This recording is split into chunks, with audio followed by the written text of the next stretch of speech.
Well, I first got interested in medical marijuana when I was in the third grade, and the reason for that was my grandmother had a form of stomach cancer that currently is treatable, but at the time it wasn't.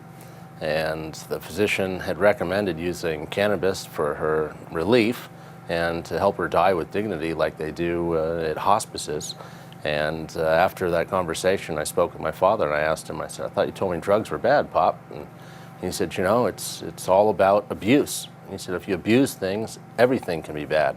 He said, "If you're using it to provide relief, it's not so bad." And he said, "You take Tylenol, don't you?" I said, "Yeah." And he said, "Well, that's a drug, and you just have to take a look at it. You know, you don't take Tylenol all the time.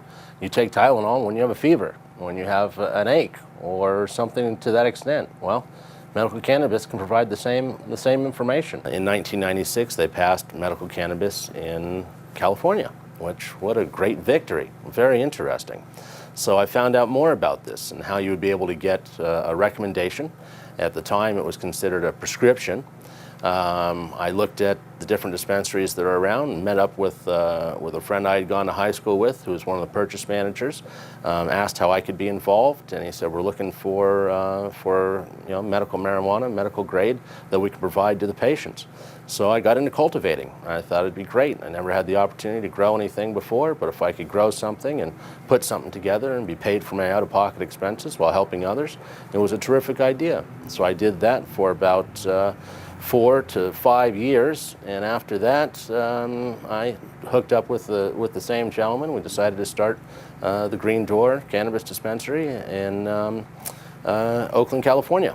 And that was one of the first 5 ever in the country, and of those first 5, we're actually the only one that's still in existence. Well, I've lost just about everything but my life 5 times. Unfortunately, I've come back bigger, stronger, healthier, and happier every single time, along with a lot more success. We really minded our own business, took a neighborhood that was very much diminishing, and took a building that hadn't been leased for over 20 years and made a productive business and dispensary there that helped provide the best medicine to the patients of Oakland and the East Bay. One of the other problems with Oakland was they didn't have their ordinance set up, and it was supposed to be if everything was equal, there was going to be a lottery, which doesn't make any sense. It should be whoever's the most qualified, just like any type of business. I certainly felt that we were, and instead they went with other dispensaries and did not allow us to continue to operate, to the point that they were fining us $1,000 a day for a citation of zoning, because they said we weren't licensed for medical cannabis dispensary, although we still had to pay all of our funds and everything for the permit fees and application fees.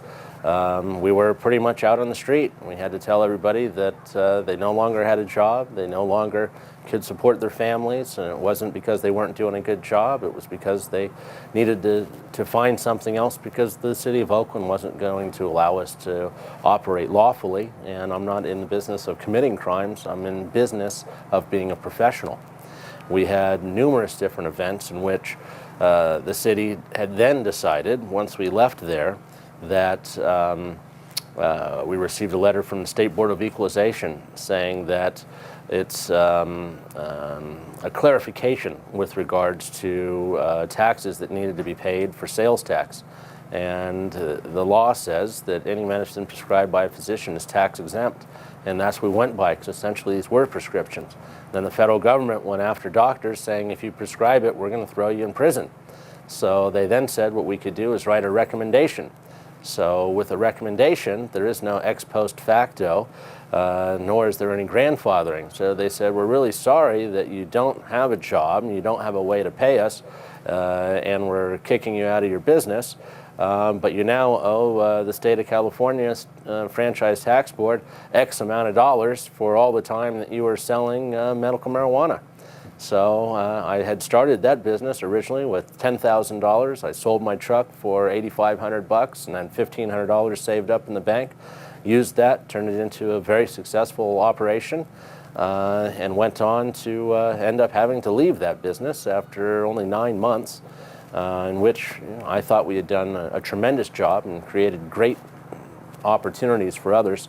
Most of the employees started out as volunteers and worked as hard as they possibly could, knowing that someday there would be an option of receiving money. And for Christmas that year, every single penny that the company had earned, my partner and I decided to give 100% of it to the employees. So we broke it down based upon what their performance was and how many hours they worked and who had been there the longest. And we gave all of the money, 100% of the profit, to the employees. So coming to San Francisco, we knew we needed a new opportunity, found a building that was vacant, worked out a lease with a shrewd businessman as a landlord, was on a month-to-month, was getting extorted consistently by him. Was able to work out an agreement to purchase the building, did a wraparound loan, was able to get financing and had some hard money involved, was able to pay that off, redid everything in the building, put reciprocal businesses inside so that we would have a solid foundation and make all of the businesses more successful. Fortunately, we did that, bought the building, had the appraisal done, came in at $7.5 million. When I first bought the building 6 years ago, the appraised value was less than $2 million. It's high time that we no longer have any more of this nonsense in the way that they are propagandizing medical marijuana for their own beliefs. When you have pharmaceutical companies out there making people go crazy and do school shootings and all kinds of things that otherwise they wouldn't be doing. But they allow for these drugs to be prescribed for children to take.